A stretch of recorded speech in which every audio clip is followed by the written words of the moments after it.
Loan নিয়ে বাড়ি কিনা যাবে কিনা, এসআই ব্যাংকে লোন এর মডেল হালাল কিনা।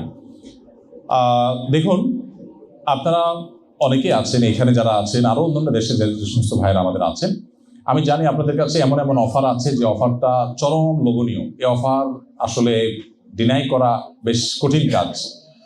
যেই টাকা ভাড়া দিচ্ছেন সেই টাকা দিয়েই অলমোস্ট আপনি বাড়ির মালিক হয়ে যেতে পারছেন, শুধুমাত্র সামান্য একটু সুদের সাথে আপনার কম্প্রোমাইজ করলে হয়ে যাচ্ছে। এবং অনেক ভাইরা যুক্তি দেন যে ভাই সুদের পরিমাণ এত কম, এটা আসলে উল্লেখ করার মতো না, তাহলে তো হালাল হওয়ার কথা, এত অল্প। তো বিষয়টা হলো বিষের মতো।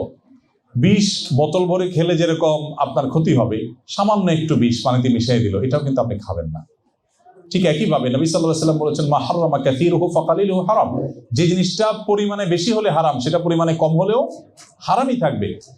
এই লোভের জায়গায় নিজেকে ঠিক রাখা যে কত কঠিন। বহু নামাজি কালামে মানুষ আছেন, ওই সামান্য নামকে অস্তে সুদে বাড়ির মালিক হয়ে যাচ্ছে, তিনি নিয়ে ফেলছেন।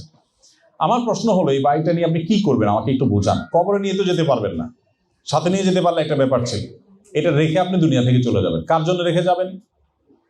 ছেলে মেয়ের জন্য। ছেলে মেয়ে কি করবে এই বাড়ি? ধারণা আছে?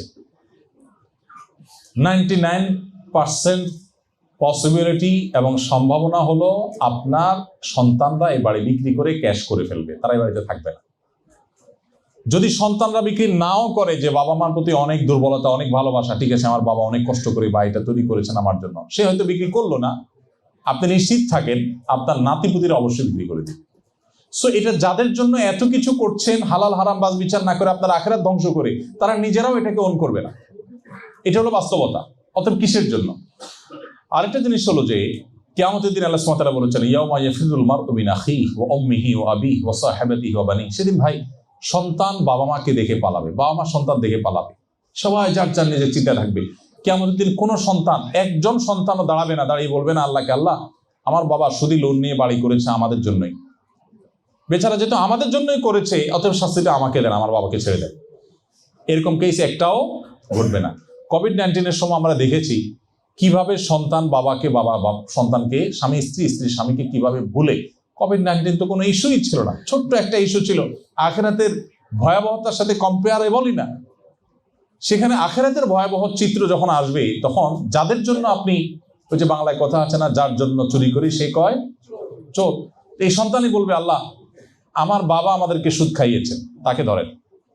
কার জন্য আপনি চুরি করবেন? এই জন্য ভাই সন্তানকে বাড়ি গাড়ি নয়, তাদেরকে মনুষ্যত্ব দিয়ে যান। বাড়ি গাড়ি নয়, মনুষ্যত্ব দিয়ে যান, মানবিকতা দিয়ে যান, মুসলমানিত্ব দিয়ে যান। মনে রাখবেন, এই সন্তানের জীবন যাবে, সে আপনাকে বলবে না। এই সন্তান জীবনে নিজে না খেয়ে থাকতে পারে, কিন্তু বাবা মার কষ্ট কোনোদিন সহ্য করবে না যদি তাকে আপনি ইসলাম শিখায় যান। অতএব অ্যাসেট নয়, তাকে আদর্শ দিয়ে যান, মনুষ্যত্ব দিয়ে যান, দিনদারিতা দিয়ে যান।